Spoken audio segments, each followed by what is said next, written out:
Hi, I'm Jeanette Roche. This is Bridge City News. Here are some of the top stories we've been following. We have the latest on the horrific plane crash at Toronto Pearson Airport that flipped a plane on its roof.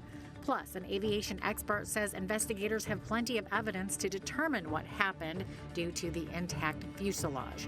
And Liberal leadership frontrunner Mark Carney gives two different pipeline messages. Political commentator Brian Lilley explains.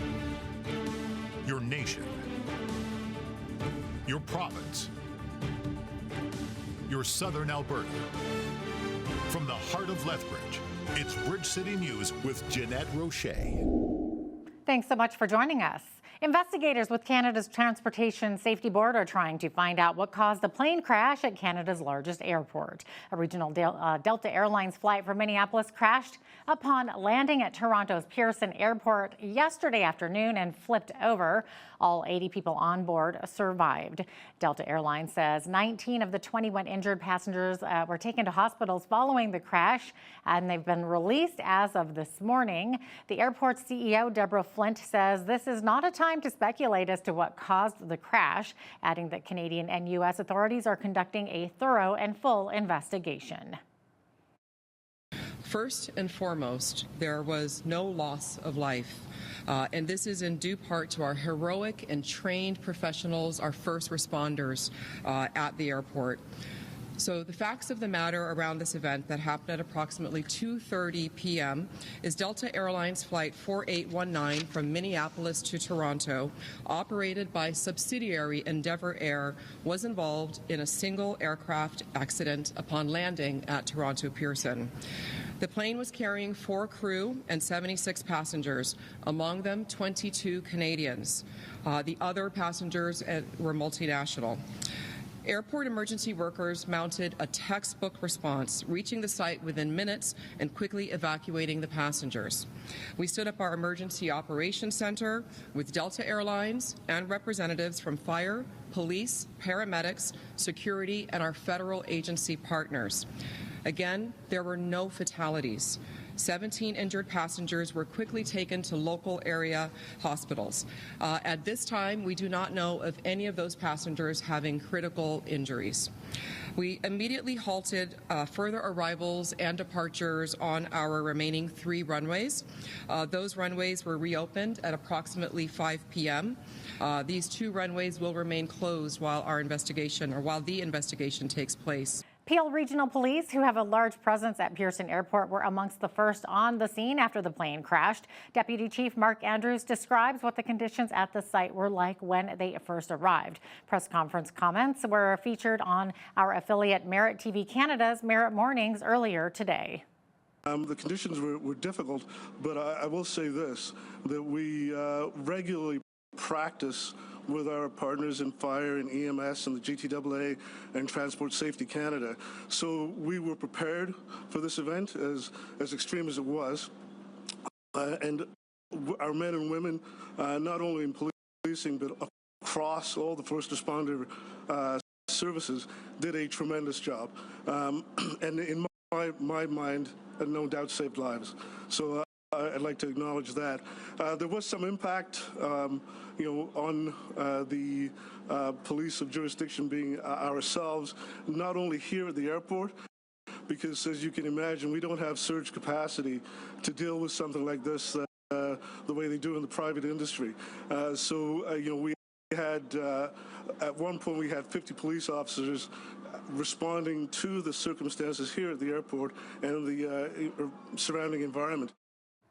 Now, U.S. Marine veteran and aviation consultant Jay Joseph says it's too early to speculate on the cause of the plane crash in Toronto, but winds were notably strong at that time. He says Pearson can present challenging landing conditions in the winter, but the intact fuselage and survivors means investigators have plenty of evidence to determine what happened. We do know that the weather conditions that prevailed at the time of the mishap, it was quite windy, and Toronto in the winter can be very challenging. And those high winds and with regard to runway alignment, perhaps crosswind components, winds extremely strong from the left to the right of the aircraft present certain challenges to the pilots.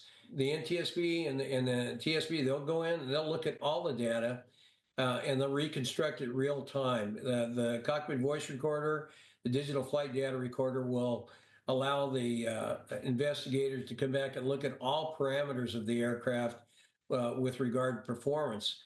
And certainly, if there was any kind of mechanical anomaly with the aircraft being preserved at this state, they should be able to go back in and recover the mechanical, any mechanical issues that need to be looked at and examined to see if they were contributory to the mishap itself. In politics, Mark Carney is dominating the fundraising field in the race for the federal Liberal leadership. Elections Canada published data that shows the former central banker raised $1.9 million for his leadership bid. Former Liberal House leader Karina Gold has raised about $236,000. Montreal businessman Frank Baylis and former Finance Minister Chrystia Freeland have both raised about $227,000, while Ruby Dalla came in last by raising $115,000. A new party leader will be elected on March the 9th. Now, Liberal leadership candidate Mark Carney spoke in Kelowna recently about the potential of using emergency powers to build major projects like pipelines. Then, in a French interview with the French-speaking media, he said the complete opposite. Here is BCN's contributor and Toronto Sun political columnist Brian Lilley, who explains more. He definitely is speaking out of both sides of his mouth. So in Kelowna, it was all about build, build, build. Energy infrastructure is important. We have to get it done, even if that means using the emergency powers of the federal government to do that. A lot of people thought he was talking about using the Emergencies Act for whatever reason. No, there are different powers the federal government has, including ones that could allow them to expedite building pipelines. But then he does an interview in French and he's asked, well, would you put this in against like an east-west pipeline against the wishes of Quebec? No. Well, never, he says. And he's asked time and again, would provinces have veto over pipeline projects? And he said, yes, and I would never impose one upon Quebec. Brian also shares about his interview with former Trump chief strategist Stephen Bannon on Trump's agenda concerning Canada. That is all coming up later on in the program. Meanwhile, members of the Federal Conservatives Party spoke briefly over the weekend on Liberal leadership candidate Mark Carney's proposed policies. We've been consistently concerned about carbon tax Carney's failure to provide any transparency to Canadians about his financial interests for half a decade while he's been advising the Carney-Trudeau Liberal government. And there have been if only few questions from the media about how much his megacorp profited while he was advising the government. And this is incredibly important to Canadians after we've had 9 years of a government run by serial ethical lawbreakers from the Prime Minister through his front bench, including ministers who are reoffering and supporting carbon tax Carney in his bid to run the Liberal Party and to be Prime Minister of Canada. It's unbelievable that this guy has provided no transparency whatsoever about what his financial interests are. So Canadians are wondering this. We've been demanding answers, but there hasn't been a lot of ink spilled on it, and certainly Mark Carney's been in witness protection and hasn't answered a whole lot of questions. The leaders of the Green Party say they will have a full slate of candidates for the next federal election. Party co-leader Elizabeth May says the Greens are still vetting potential candidates right now, but expect to run someone in every federal riding. An election could be called as soon as March 10th. Liberal leadership candidate Mark Carney has not ruled out the possibility of calling a snap election if he becomes Prime Minister. NDP leader Jagmeet Singh says an east-west clean electricity corridor would be his first priority for expanding the Canadian energy market. Singh isn't shutting the door entirely to pipelines, but he says pipeline projects must be accepted by the communities through which they're routed, must provide good jobs, and must meet Indigenous consultation requirements. Most Canadian energy exports currently go to the U.S., which is being threatened by tariffs. Here in Alberta, limited job action at schools in Parkland County means roughly 400 school support workers won't be working overtime or volunteering for school activities. The Canadian Union of Public Employees says work to rule activities are part of a plan to escalate strike action that has blanketed Edmonton, Sturgeon County, and Fort McMurray since January. Union local president Wendy Harmon says the Alberta government has not acted to address wages of school support workers, and it's inexcusable to leave staff shortchanged. Almost 2,000 more workers at 4 other school divisions in Alberta have taken strike votes, but have not served a strike notice. Foothills School Division support staff voted 82.1% in favor of job action. BCN reached out to CUPE, who says that CUPE 70, which represents workers from the Lethbridge School and Holy Spirit Catholic School Divisions, are currently in mediation until the first week of March. An investigation continues after a shipment of 36,000 cartons of illegal cigarettes were seized. On February 13th, just before noon, RCMP in Brooks received information that there was a suspicious truckload of cigarettes at a local business. RCMP intercepted the truck, which contained a shipment of contraband cigarettes destined for Alberta. 2 individuals were arrested and later released without charges. Halo Air Ambulance revealed a new flagship helicopter that will add a second chopper to their collection for the first time. The new helicopter, now dubbed as Halo 1, was previously used by another medevac operation and is said to have improved internals and reliability than the previous flagship chopper does, now known as Halo 2. Halo 1 is expected to fly the majority of missions, with Halo 2 serving as a backup. The milestone was marked by a special unveiling event at the Medicine Hat Airport. The city of Lethbridge wants to remind residents that a section of 23rd Street North is temporarily closed in order to fix a water main break. Crews repaired a separate break over the weekend between 5th and 6th Avenues and will be working on a section between 7th and 9th Avenues. The city says the break only impacts about 4 houses, but work is expected to continue until at least Friday. Motorists are asked to respect and follow all posted signage. That is, access to nearby businesses will still be available. Refresh and Renew is the first fundraising raffle organized by Chinook Sexual Assault Center in Lethbridge to support its programming. The organization's external communications officer, Samantha Scott, says the raffle will remain open until February 28th. Scott also says the funds raised by the charity will help reduce the wait list for the facility's programs, Chinook Child and Youth Advocacy Center, as well as therapeutic services. Right now, we are seeing a significant wait list for therapeutic services. At the Chinook Sexual Assault Center, it is 7 months, and at the Chinook Child and Youth Advocacy Center, it's 4 months. And a lot of this is really reliant on donors. So with this fundraiser, we're hoping to raise money to support our therapeutic services. We're hoping to sell the raffle tickets, and so that would be $10,000 that we receive. Ideally, as we receive more funding for therapeutic services, we'll be able to hire more therapists and decrease that wait time. So far, we have sold 100 tickets, and so we're hoping to see the other 650 tickets sold and really see that community support for our center. Raffle prizes include a 1-year family and 1-year individual membership at YMCA, Thai massages, gift cards, and Coulee climbing family drop-in passes, among other items. Southern Alberta is under an extreme cold warning. The low temperatures that were reached in Lethbridge will continue tonight, but will drastically increase throughout the week.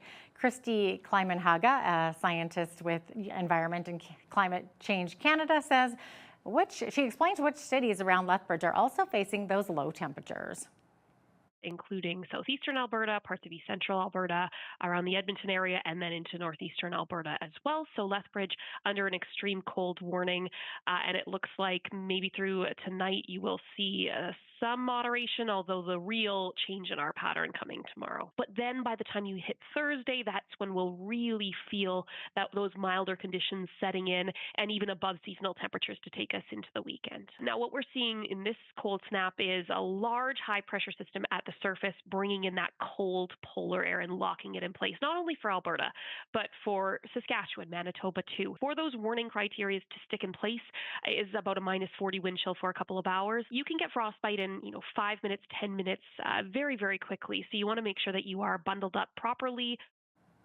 Research shows the lowest temperature ever recorded in Canada was minus 62.8 degrees Celsius or minus 82 Fahrenheit in Snag, Yukon on February the 2nd, back in 1947. Yikes, that is hard to believe. Well, here is what is happening in international news. Russian and U.S. officials met for negotiating an end to the war in Ukraine, while the Ukrainian president met with his Turkish counterpart to discuss the war ending. Also, new drone footage shows the devastation in Gaza, and Mount Etna continues to erupt. Here is your AP News Minute. This is AP News Minute. Officials from Russia and the U.S. met in Saudi Arabia on Tuesday for talks on improving ties and negotiating an end to the war in Ukraine. The delegations were led by U.S. Secretary of State Marco Rubio and Russian Foreign Minister Sergei Lavrov. Meanwhile, Turkish President Recep Tayyip Erdogan and Ukrainian President Volodymyr Zelensky met in Ankara to discuss an end to the war. Zelensky said his country won't accept any outcome from this week's talks if Kyiv doesn't take part. New drone footage has captured the widespread devastation in northern Gaza after 500 days of war. The aerial images taken over Jabalia show flattened buildings and tents as people walk among the destruction. And Mount Etna's first eruption of the year has intensified, producing substantial lava flows and ash emissions. The eruption has disrupted air traffic around the Italian island of Sicily. As mentioned earlier, Lethbridge is currently under an extreme cold warning. We did not even get close to our expected high today of minus 18. Instead, we warmed up to about minus 23. But all of that is about to change, and I do mean drastically, and I will be right back with the full weather picture.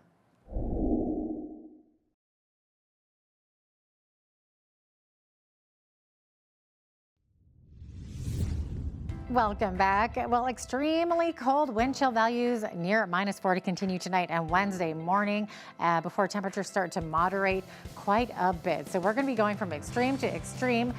We're looking at only a high of minus 8 tomorrow. So that's much better than the minus 18, which we didn't even reach today. We hovered more around minus 23, minus 25. So that minus 8 should feel very lovely. Also clear skies. We're going to see that sunshine again.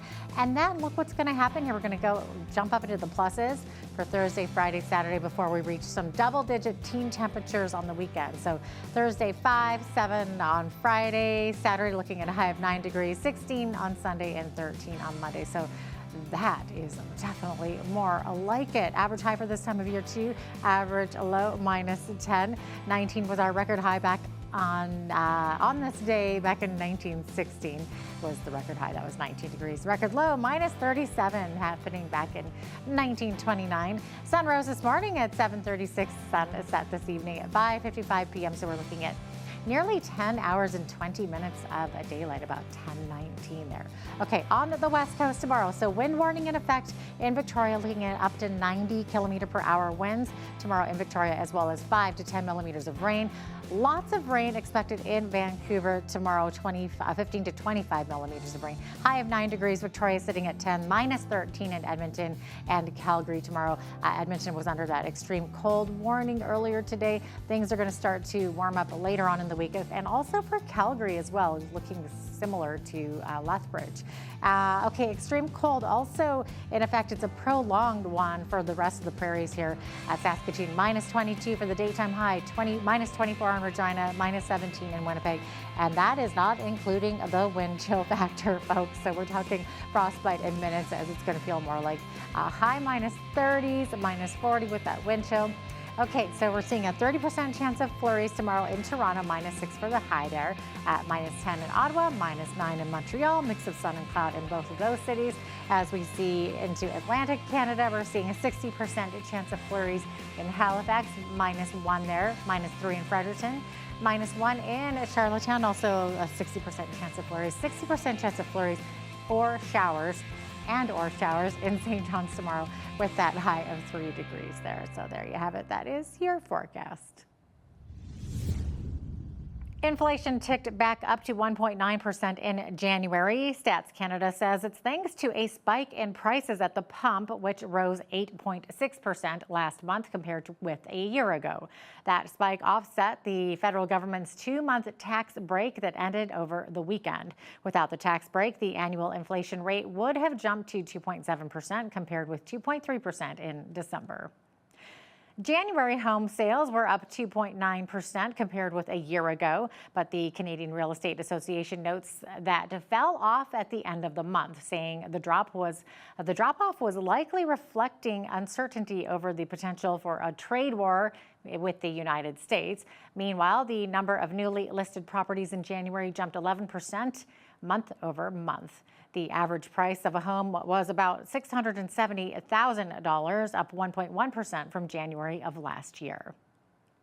Cargojet says it sees the threat of U.S. tariffs as an opportunity for the air freight company. The co-CEO, Pauline Dillon, says shippers looking to avoid sending their cargo through the United States could decide to ship things directly to Canada instead, with freighter aircraft one of the options to do so.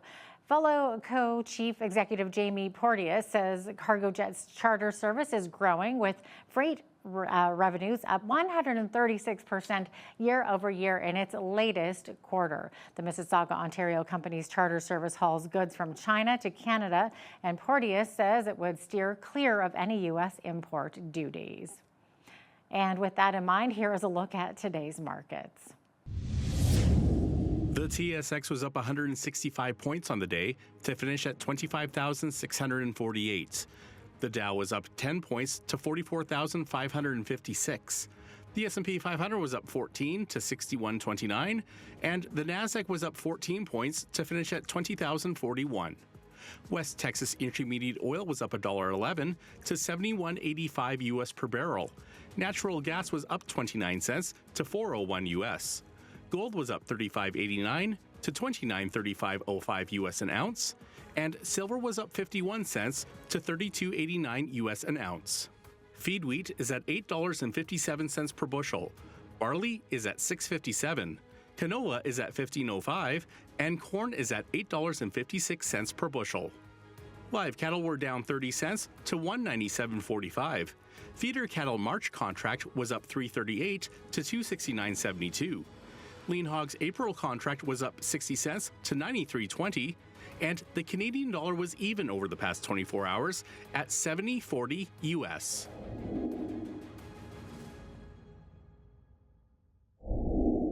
Recapping one of our top stories, an investigation is underway following a crash landing at Toronto Pearson's Airport Monday afternoon. Over a dozen people were injured, including multiple in critical condition. All 76 passengers and 4 crew members from Delta Flight 4819 were accounted for. The plane from Minneapolis flipped over onto its roof after making a treacherous landing at Canada's busiest airport. Are Trump's comments about Canada becoming the 51st state a joke or not?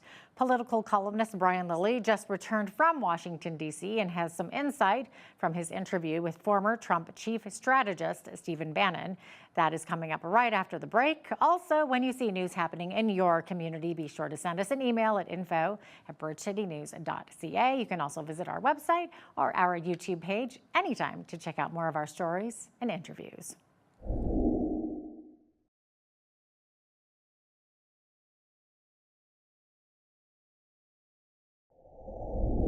The Liberal leadership race is heating up. The Conservatives have a new ad campaign, and the Canadian premiers are back from their trip to Washington, D.C. And so is political commentator Brian Lilley of the Toronto Sun, who joins me now. Brian, welcome back. Thank you. It's good to be back, despite the deep snow here.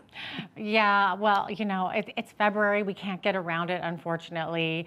Okay, so let's jump into politics here. So it appears that Liberal leadership hopeful Mark Carney has been speaking on an issue very important to Albertans, which is pipelines. And some are saying that he's speaking out of both sides of his mouth on this issue. So in Kelowna last week, he said that he'd use emergency powers to build major projects, but in French, he's saying something different. So what is he promising Quebec?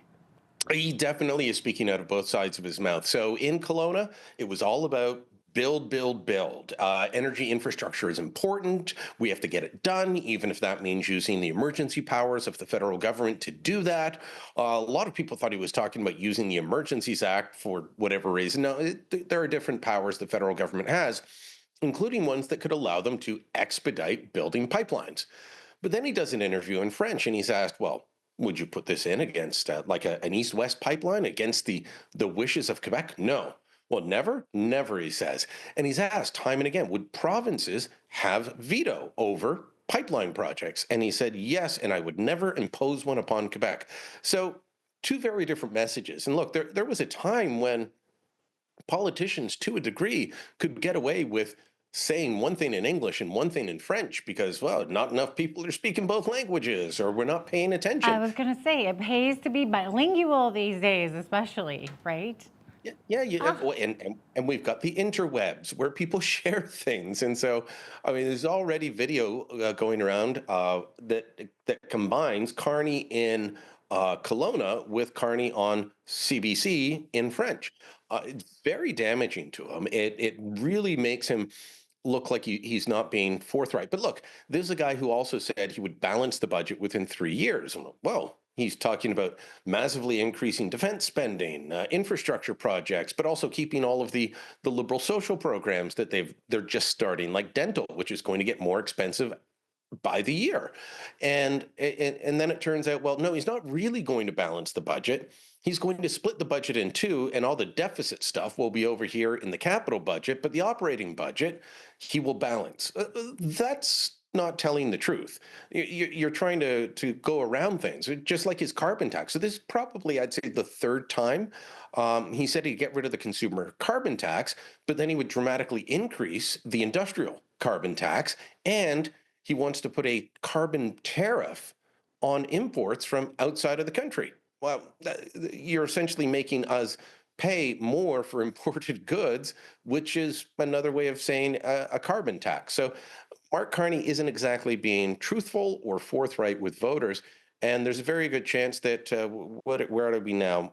February 18th, and just over 2 weeks, he will become prime minister. Oh my goodness. Okay. And then we've got a recent poll now showing a majority across Canada supporting projects like the Energy East pipeline. So does that support extend into Quebec?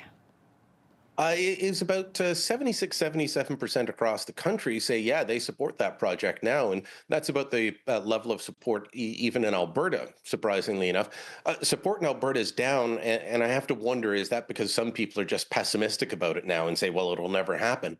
But in Quebec, support was up from the low to mid 30s back in 2019, but only up to 47%. So not quite half yet.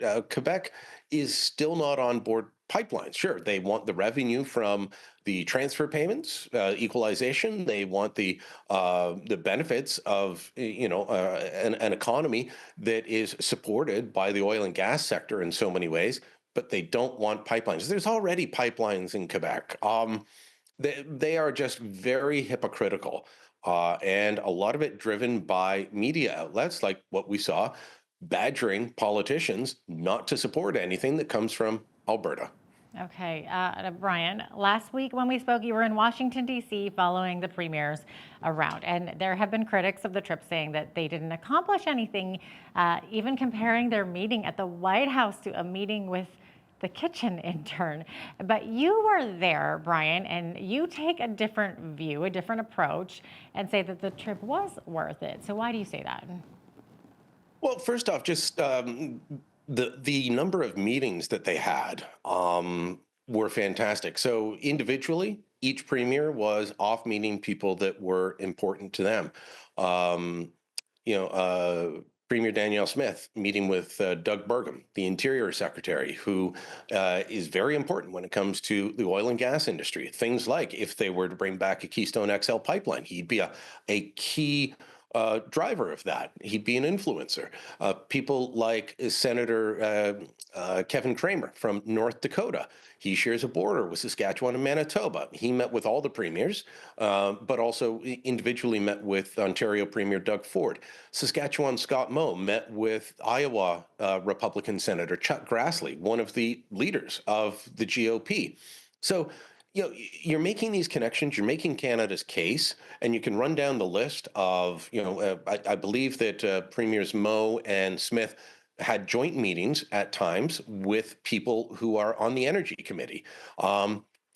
Those meetings matter. The personal connection matters. And I've been saying this for a while now. It is of greater importance in Washington, D.C. than in Ottawa. It's of greater importance than in Toronto. I don't do business in Calgary quite like I used to, so I can't say there. But they put an incredible emphasis on that one-on-one meeting. And I think, I was about to call him Senator, Premier Wab Kinew of Manitoba, he put it this way. He said, this is a charm offensive, and it's about shaking the hand, looking someone in the eye, smiling at them, and making a connection. On the White House meeting, I couldn't believe how dismissive some people were. And if you think that meeting with James Blair, who is the Deputy Chief of Staff to the President, and Sergio Gore, who's in charge of his personnel, if you think that's the kitchen intern, then you know nothing about Trump's world, okay? Look, a group of business leaders was also down with the premiers, and some of them met with Kevin Haslett, one of Trump's key economic advisors. That was a great meeting for them to get over at the White House. James Blair is a different cat. Is he a cabinet secretary? No. He's the guy in charge of legislation and policy for the White House. That's his job. He was also key in Trump's winning campaign, reaching out to people that don't normally vote and getting them out to the polls. Sergio Gore is one of the tightest people with Trump. Those were the two people. They were originally only supposed to meet Blair, and Gore dropped by and sat in on the meeting. It went well until David Eby of British Columbia made some stupid comments outside and saw Blair take to social media. That wasn't a good outcome, but the rest of the meeting, I'm told, was good. And they've been invited back for future meetings with people like Commerce Secretary Howard Lutnick once he's actually confirmed. Okay, good to know. And one of the people that you interviewed was Steve Bannon, the former chief strategist for Donald Trump. And so what did he tell you about Trump's musings about Canada becoming the 51st state? That seems to be, making its rounds again. Everyone's talking about it. Yeah, well over 500,000 people, probably over 600,000 people have watched my interview with Steve Bannon. If you want to see it, you can find it on YouTube, on X, on my Facebook page.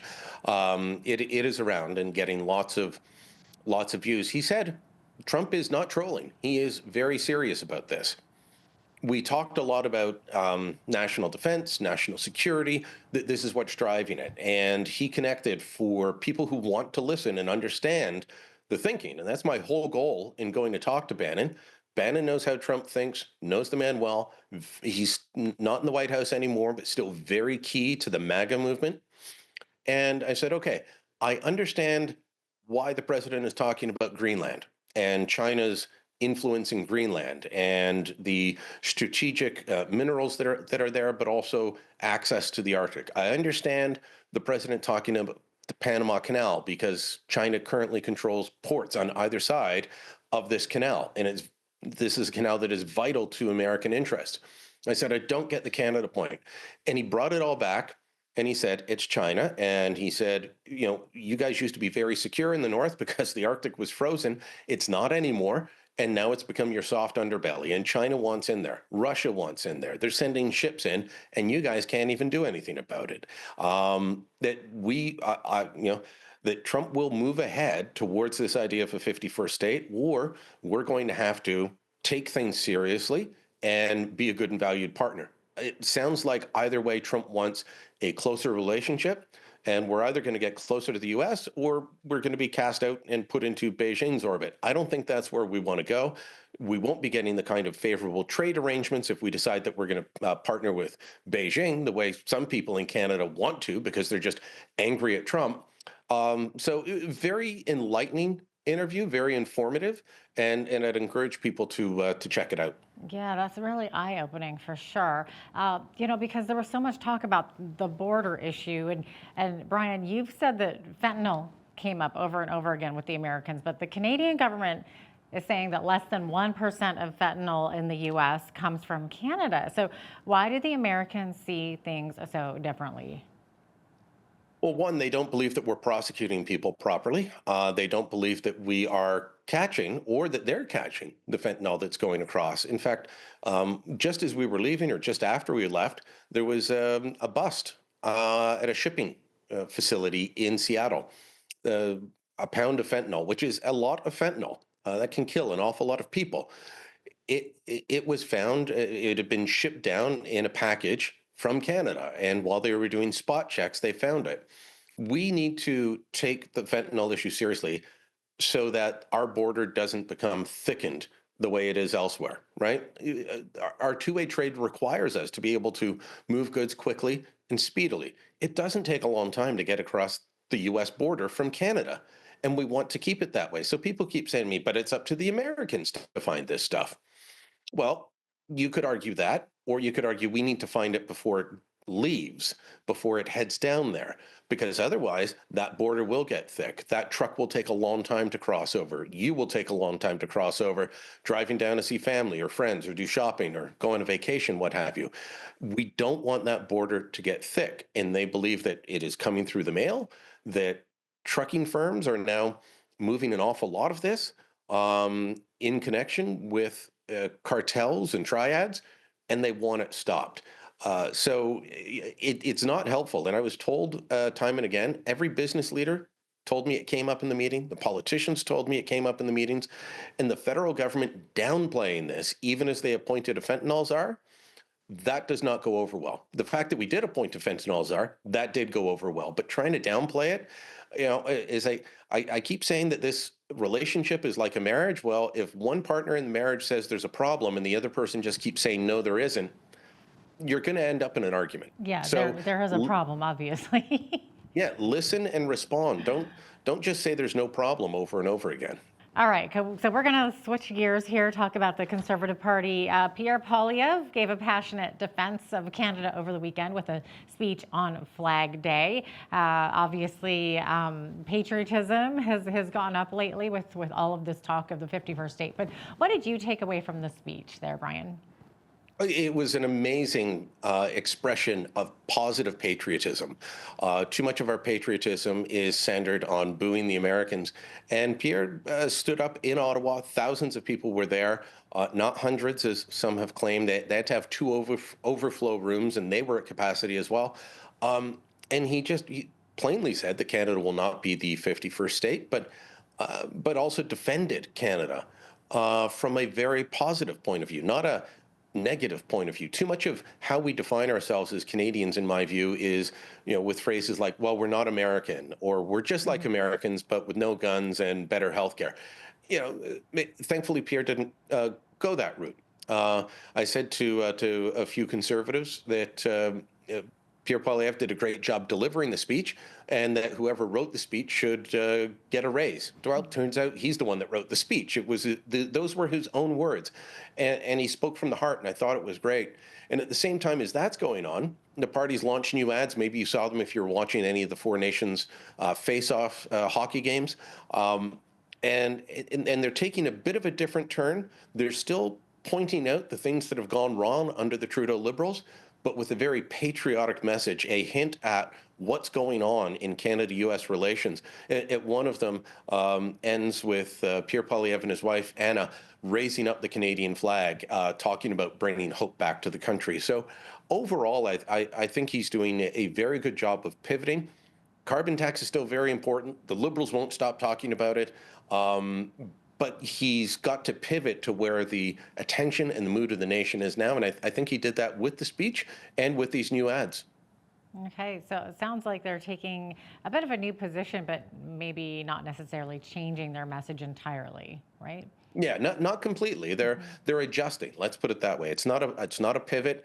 And and I keep hearing the liberal talking heads on TV say, "Well, how can you say that you're all for Canada when you said the country was broken?" Pointing out that rents have doubled, mortgage, home prices have doubled, the immigration system is broken, the passport system. You couldn't get a passport for a while. Remember, you used to have to pay people to stand in line at the passport office for you. Pointing all that out doesn't mean you don't love your country. It means the country's not working and you want it to be better. So it's a bit of a disingenuous message from the Liberals when they're attacking Polyev on that. The country has been broken. And guess what? Now, all the Liberal leadership candidates, the people who want to be PM, are saying, yeah, the carbon tax, yeah, we're going to get rid of that kind of. And the immigration system's broken and we got to fix it. And we got to do all the things that Pierre Polyev said were wrong. We've got to fix them. So, I don't know why they're claiming that he's got a disingenuous message when they clearly do. We're about out of time here, but Brian Lilley of the Toronto Sun, thanks so much for joining me today. Appreciate having you on. Thank you.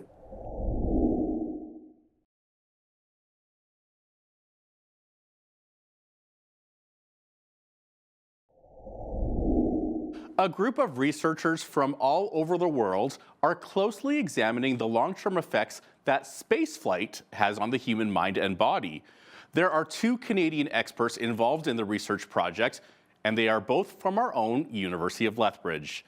Joining us today to tell us more about this is Dr. Gerlinda Metz. She is a professor with the University of Lethbridge's Canadian Centre for Behavioral Neuroscience. Dr. Metz, it's great to have you with us. Welcome back to Bridge City News.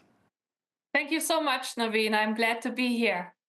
Well, great to have you back on our show again. And it must be exciting to be working with a team of experts from all around the world. Can you just share a little bit more about what this research will be trying to accomplish? So we're very excited that we're part of this very significant project because it is NASA's largest ever research effort with human subjects, with astronauts. And so they're actually attempting to integrate an immense amount of data all together into one cohesive database to make better sense of health for astronauts. And this project is directed by Dr. Afshin Beheshti, who is a professor and director of the Space Biomedicine Institute at the University of Pittsburgh. And he has a long record of working with NASA. And on the team are also Tony Montina, who is the NMR and MRI facility director here at the University of Lethbridge. So we're very excited to be a part of this large research effort. So you're talking about the University of Pittsburgh, you're talking about NASA. How did all this come together and why the University of Lethbridge? Actually, we already had established collaboration with NASA for a number of years. We have helped them to investigate molecules in the body, in blood and urine that we obtained from space, from the astronauts who lived on the International Space Station for a prolonged mission. And so these projects have been going very well. And we were invited to continue this collaboration and actually expand with additional numbers of samples. And so here now we have access to this very significant amount of data so that we can integrate our data with their database that involves multiple levels of biological regulations that are linked to spaceflight. And this is a really exciting project and very important also as a learning experience, not only for space flight, because we are going into becoming a more of a spacefaring civilization these days, but really we're also learning important lessons for life on Earth as well. So what is your role in particular going to be focusing on? So our project will focus on molecular chemistry. We will actually investigate small molecules called metabolites in urine and blood of astronauts. So they're giving us samples from before they went to space, during the space station stay in the mission, and then after they returned back to Earth. And so we have a long time course of regular samples being collected, which is very exciting. And so we can actually look at individual astronaut samples and how they changed over time, but we can also compare across different individuals. And what is also really phenomenal in this project is that for the first time we'll have a larger group of female astronauts, because small astronauts are males, and we didn't actually have many studies that investigated sex differences, so how females compare to males. And females have very different health conditions and stress responses than males. And it is very important to learn more about how do we better while we're on a long duration space mission, and what do we expect in terms of health outcomes, what can we predict for male versus female astronauts. So you're talking about blood and urine samples before they go to space and then after they return home. What kind of differences have you noticed with these blood and urine samples before and after?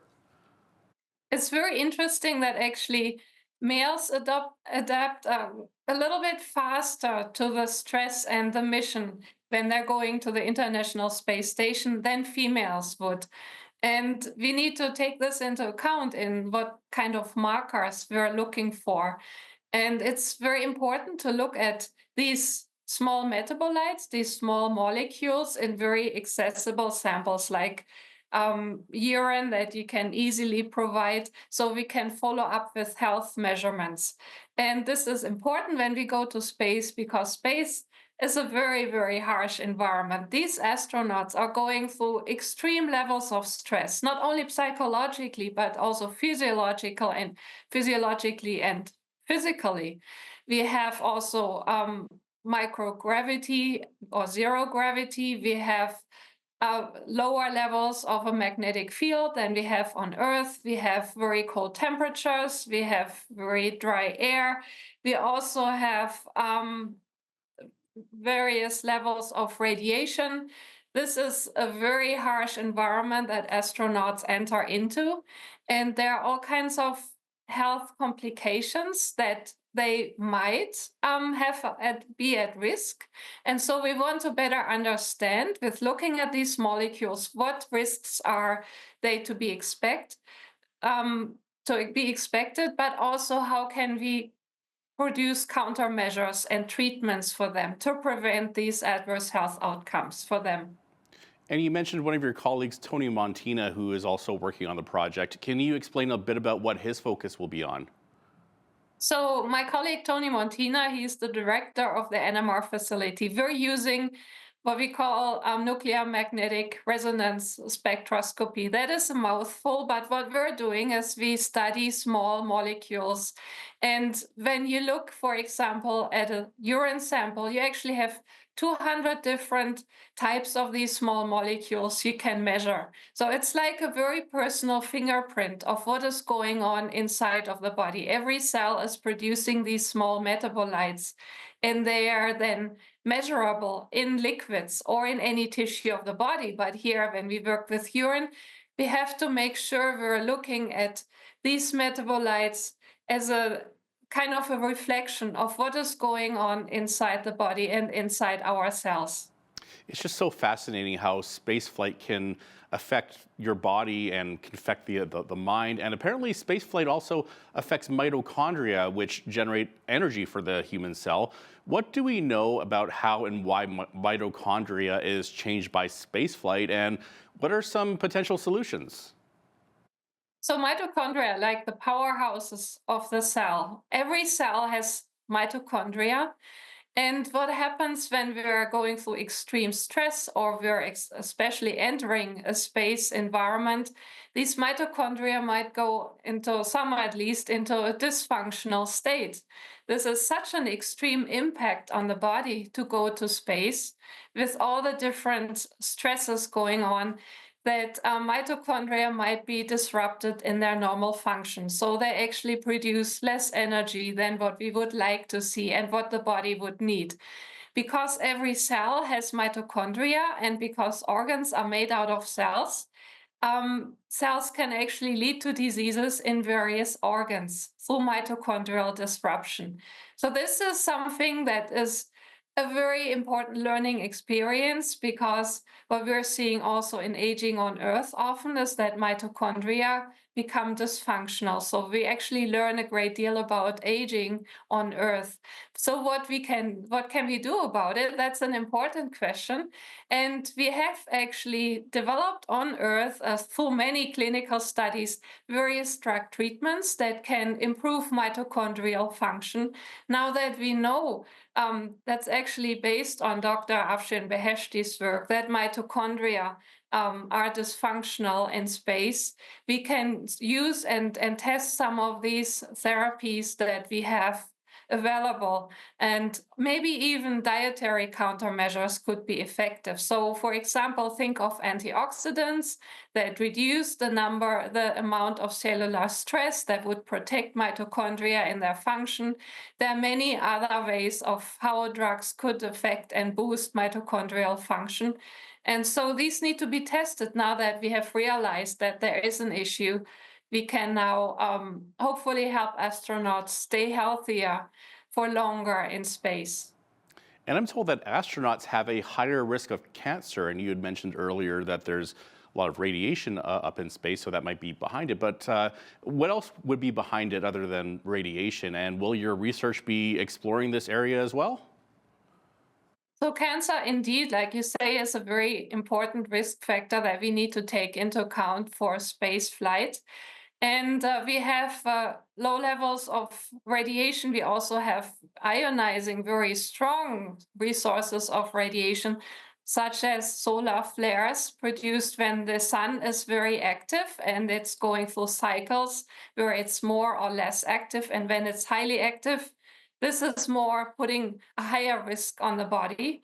Also, we have cosmic radiation that is always there, and we have ionizing radiation when particles meet the Earth's magnetic field. So we have various sources of radiation that can potentially cause cancer. So that is a significant risk factor. We are also worried about that, for example, for pilots who actually go into higher levels of in our atmosphere, and they also experience potentially higher levels of radiation by flying. So we need to learn about these health risks. What this radiation can actually do is induce DNA damage. So that's the genetic code in our cells, and that can actually trigger some cancerous risk factors that lead to tumor growth in the body. And we have to learn about these risks and also how to prevent them, potentially through drugs or dietary countermeasures. And what about eye disorders from spaceflight? What is it that affects the eyes negatively? Yeah, there are actually various risk factors again when we go to outer space. First of all, the weightlessness we're going through lower levels of gravity is shifting the fluids in the body. And actually, we have more liquids, more fluids going into our heads and our upper body. So this actually can affect the eyes, and often we're seeing also that faces become more puffy over time when they're in space. We might adapt to that with longer periods in space to some degree, but we still talk about this kind of puffy face or moon face in astronauts, because the fluids in the body are moving up. So this can also change the pressure inside of the brain. It can also change the pressure inside of our eye bulbs, and it will push the eye bulbs to be flatter than we usually have, which leads to the picture not displaying correctly on the retina. In addition, we also have issues with radiation that can harm the retina, which includes nerve cells and the optic nerve as well. So we might have some degenerative changes there over time, and that's something to be concerned about as well. And then there's some other health risks. I'll just list off a few here. Cardiovascular disease, renal issues such as kidney stones, disruption of circadian rhythms are also risks. And I've even heard that some astronauts experience bone loss. Yeah, that's actually a factor that many think of first when they think about space flight, because with the zero gravity or low levels of putting our weight on the body, we are losing bone mass over time. And that's something we also experience on Earth with aging, that often we do have more breakable bones, more sensitive bones. And so astronauts experience that at a much higher, faster rate than we have on Earth. So astronauts might experience 1% of bone loss in actually a few days, whereas on Earth we experience 3% of bone loss within a decade. So it goes really, really fast for astronauts, and that's because they don't put enough weight on their legs, for example. So the legs become very sensitive to damage. And there are several countermeasures. For example, astronauts are recommended to exercise for at least 2 hours a day. Exercise helps, and muscle activity is important because also we lose muscle mass when we're in outer space, for the same reasons that we're not putting enough weight on our limbs and we don't stay upright. Also, there's a really cool invention with using rubber bands between the knees and the feet, so that there's pressure on the bones through the rubber bands that you can put on a trouser or on the spacesuit. And so this will help put the pressure back on the bones where we actually lost it. We still have to learn about new ways how to prevent the bone loss, because this leads to calcium leakage into our body at higher doses than what we usually see. And that can actually cause some of the kidney problems you mentioned, because we can get kidney stones from high levels of calcium floating around in our body, and it might accumulate in the kidneys, which is something that can be very painful. Dr. Gerlinda Metz is a professor with the University of Lethbridge's Canadian Centre for Behavioral Neuroscience and is part of a global research team studying the long-term effects of spaceflight. Dr. Metz, thank you so much for your time today and sharing your expertise with us. Thank you so much for having me. It was a pleasure to talk to you. Likewise, I'm Naveen Day on behalf of all of us here at Bridge City News. Thanks for watching.